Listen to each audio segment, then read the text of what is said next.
Before we begin today's video, I would like to give a shout out to one of our newest subscribers, the Weird Minecart. Thank you for subscribing, and welcome to the family. And now on with today's video.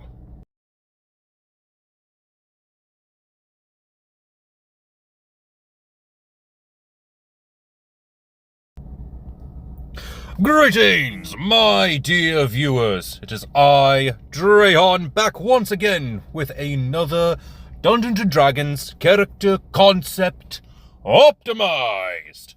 We're taking a look at two of Dungeons & Dragons classes and mash them together in the most optimized way possible to make a min-maxed character using both classes.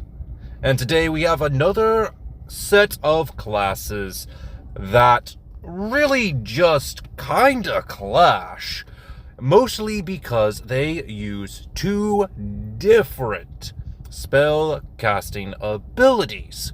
We've covered a couple of these before, but this one is just kind of weird.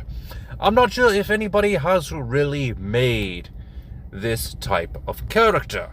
I am, of course, talking about the Cleric Wizard, or as I will be calling it for this video, the Arch-Deacon.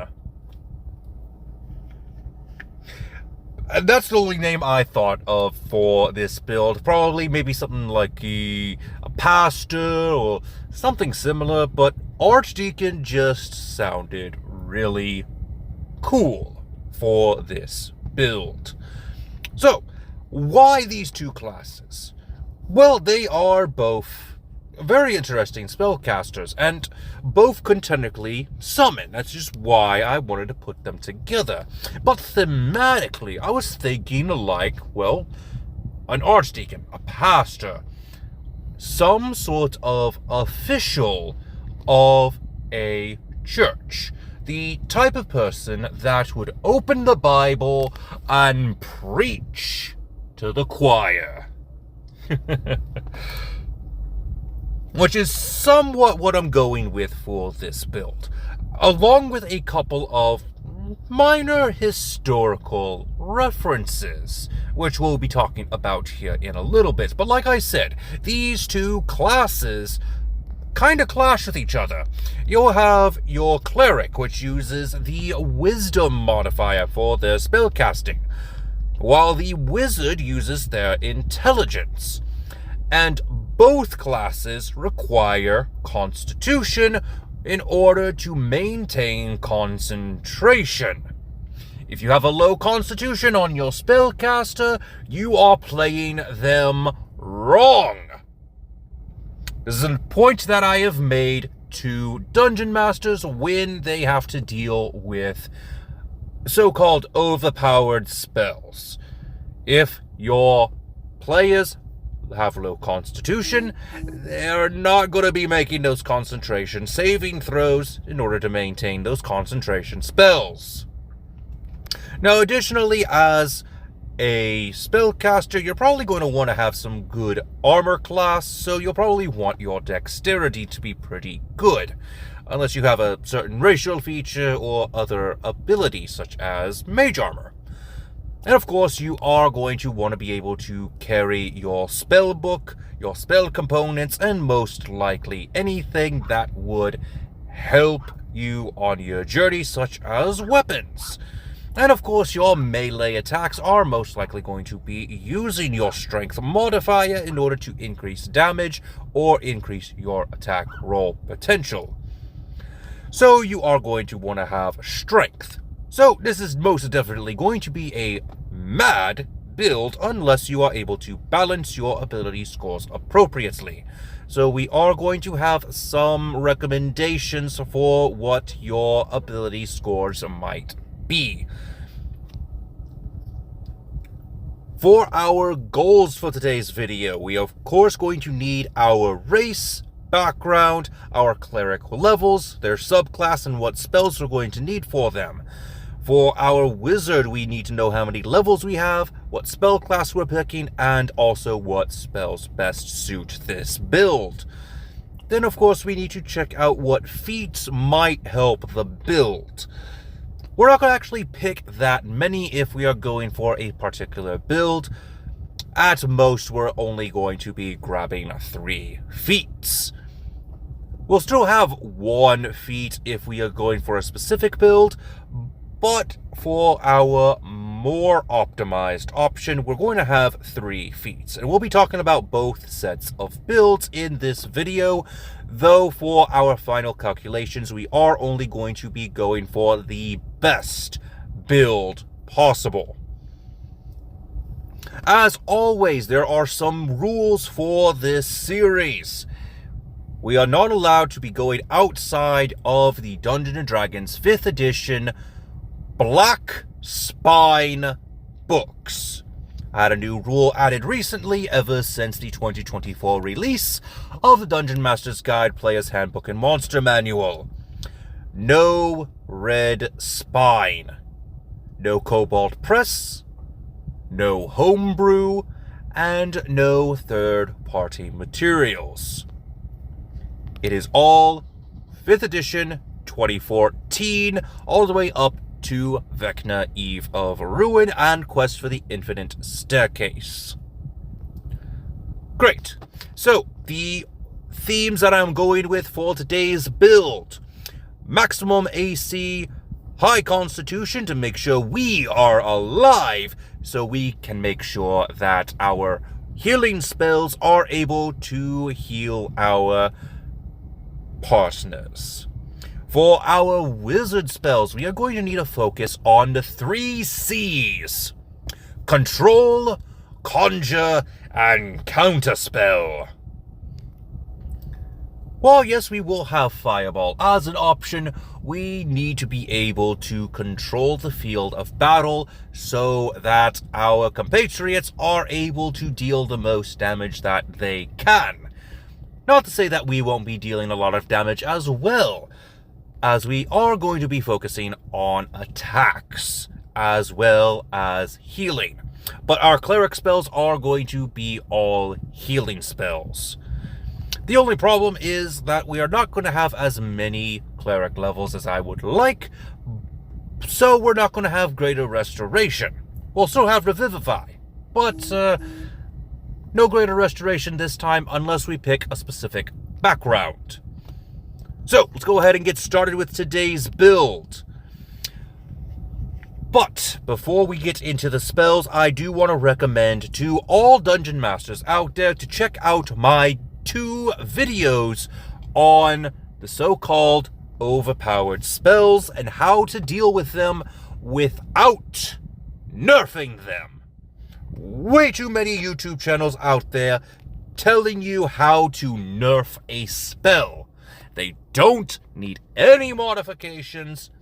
All you have to do is listen to these tips that I have for you in these 2 videos. We cover a lot of different topics and a lot of spells.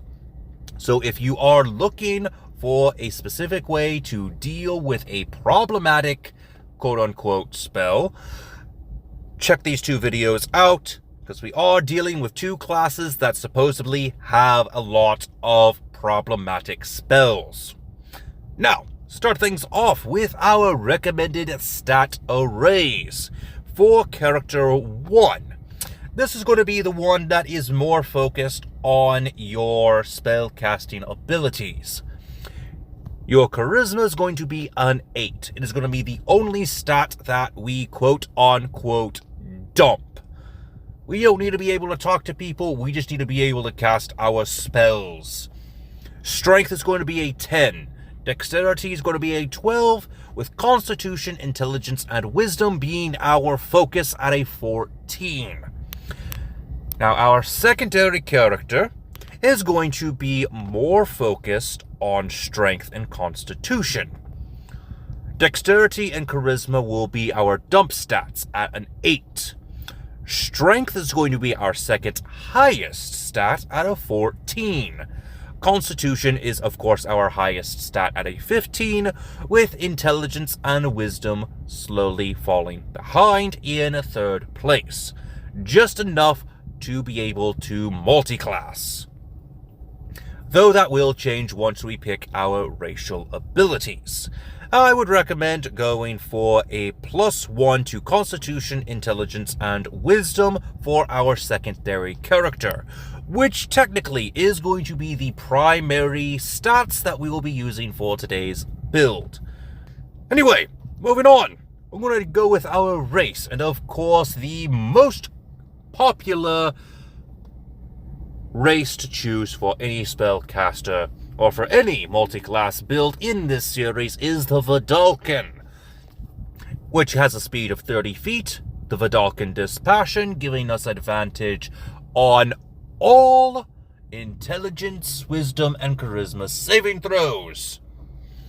We also get Tireless Precision, giving us access to the performance, as well as one tool of choice. We also get Partially Amphibious.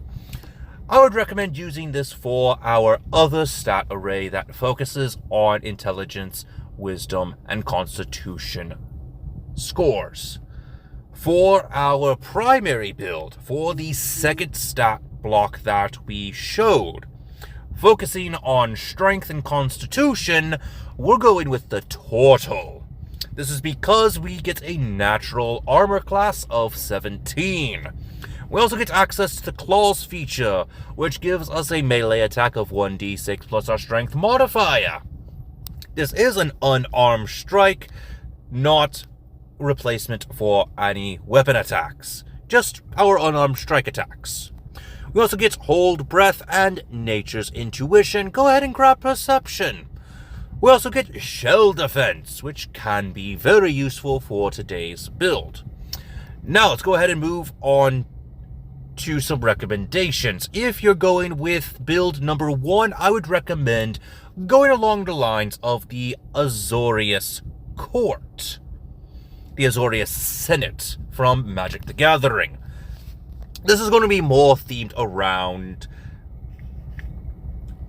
a blue and white coloration for your personality. For our Turtle, which I'm going to be dubbing the War Priest, we're going to have a theme of the Boros Guild. Mostly red with a little bit of white thrown in there.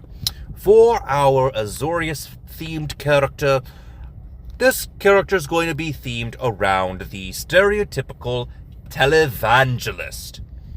Just wanting to spread the word of the law of your deity.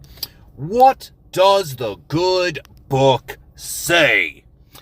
We want to tell the world. We're not very good at it, mind you, but we are at least going to spread the word of law.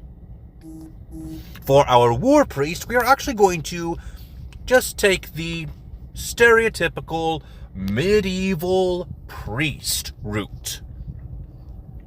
And the reason why I called them a War Priest is because back in those days, the priest would actively go to the battlefield. However, they were restricted to not carry weapons. Of course, a lot of these war priests would get around such trivial rules by carrying around their censers, their staves, just giant holy symbols that they can just whack heretics upside the head with. So that's what we're going to be theming it around. One of those seemingly pacifist characters which are restricted by their holy laws, but they have a couple loopholes that they will use to smack heretics. That's going to be fun. Now, moving on to our background. We have two backgrounds that would work for either case when we are talking about this build style.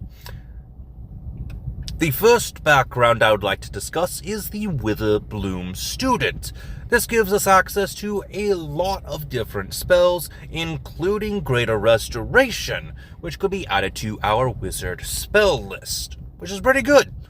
We get proficiencies in Nature and Survival, the Herbalism Kit, and one language of our choice, and giving us the feat of Strixhaven Initiate, Witherbloom.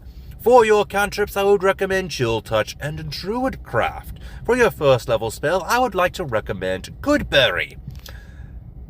And I can already hear the collective groans of DMs everywhere because of how overpowered this spell is, and how it ruins survival campaigns. You guys need to grow up. Just read the spell. Look, it says it right here. Up to 10 berries appear in your hand. Just roll a D10 and get on with it. You could have just one berry appear. You could have all 10 appear. You probably only get enough to sustain 3 people. Not to mention that you're not allowed to stockpile these berries. The magic will only last for 24 hours. After that, they are no longer magical and will not have these properties. The spell is nowhere close to overpowered. It's a use it or lose it situation as soon as you use the spell.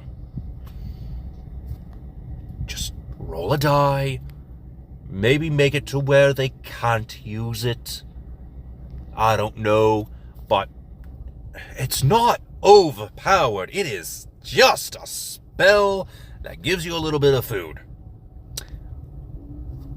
And I did cover the material component thing in one of those videos that I mentioned earlier. So again, check those out if you still feel like the spell is overpowered. Moving on to our Cleric levels. We're only doing 8 levels of Cleric for this build.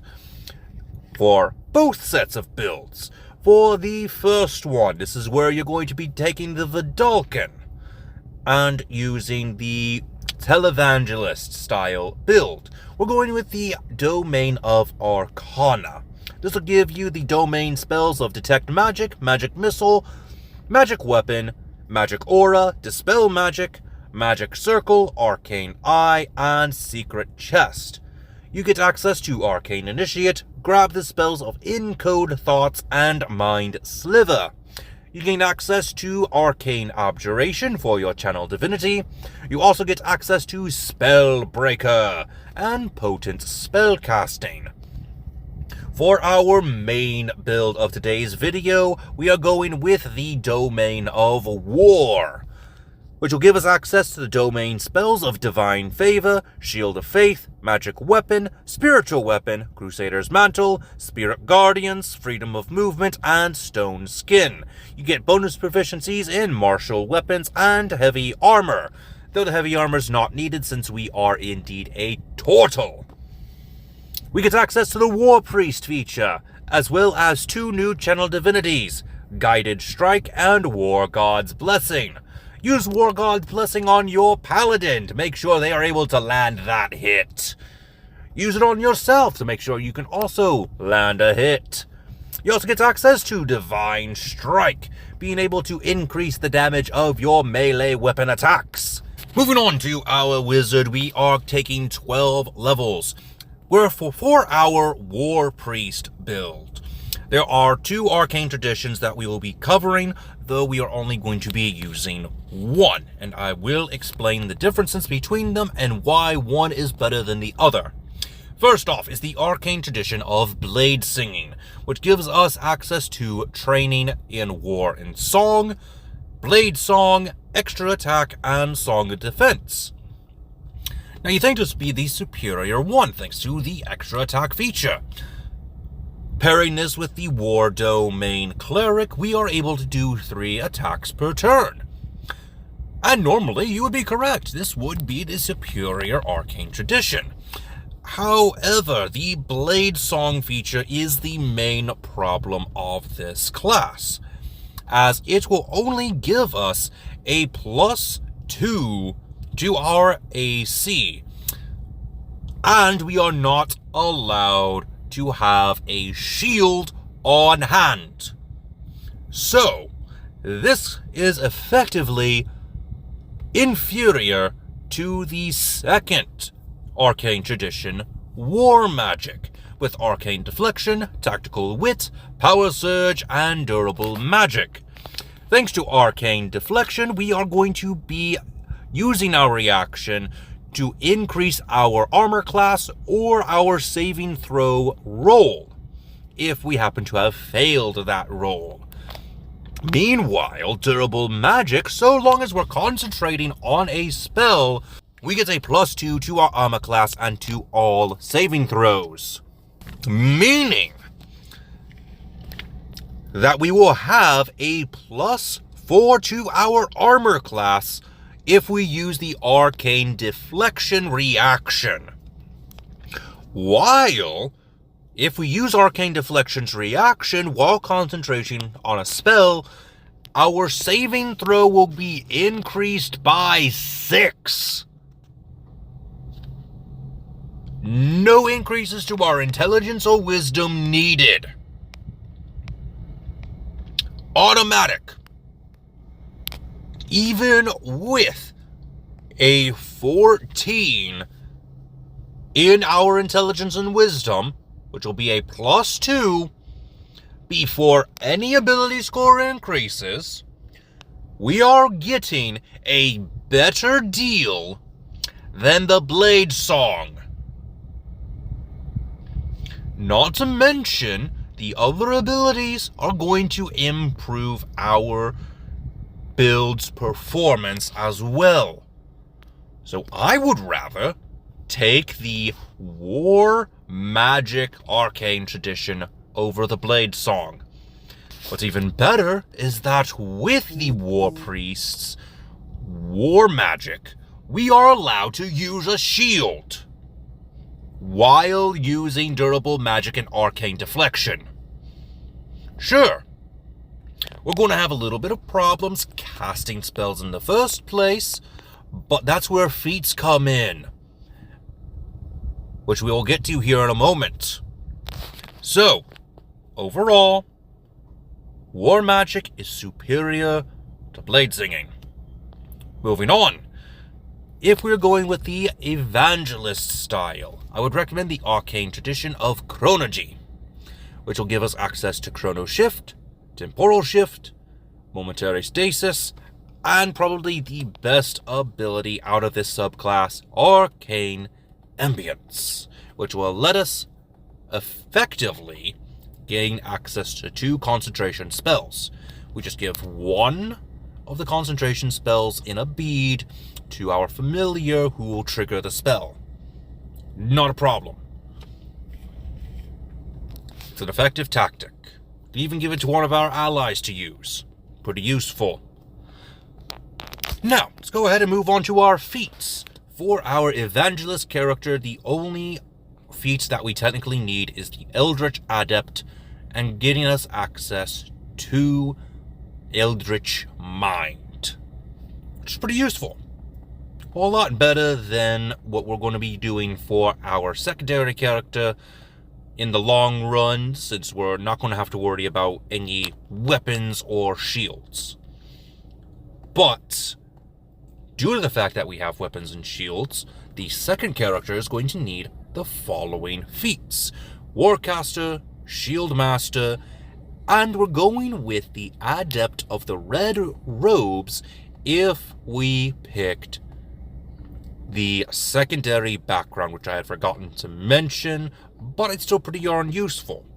If we had gone for the Mage of High Sorcery instead of the Witherbloom Student, we would get access to Adept of Red Robes, which will give us access to the spell of Mirror Image, as well as being able to do some extra damage, which is pretty cool. So, let's go ahead and do a quick calculation. Thanks to our Durable Magic, we'll get a +2. We'll get +4 thanks to Arcane Deflection. And Shieldmaster, if we have a non-magical shield, will give us an additional +2 to our Dexterity saving throw. Meaning, if it's a Dexterity saving throw, we get a +8 to the save. Otherwise, it's just a +6 for our armor class. Our war turtle, yes, I see the pun, haha, it's funny. We have an armor class of 17. Shell defense will increase that to a +4. Thanks to our shield, armor will get a +2. The shield spell will give us a +5, and durable magic will give us a +2, for a total of 30.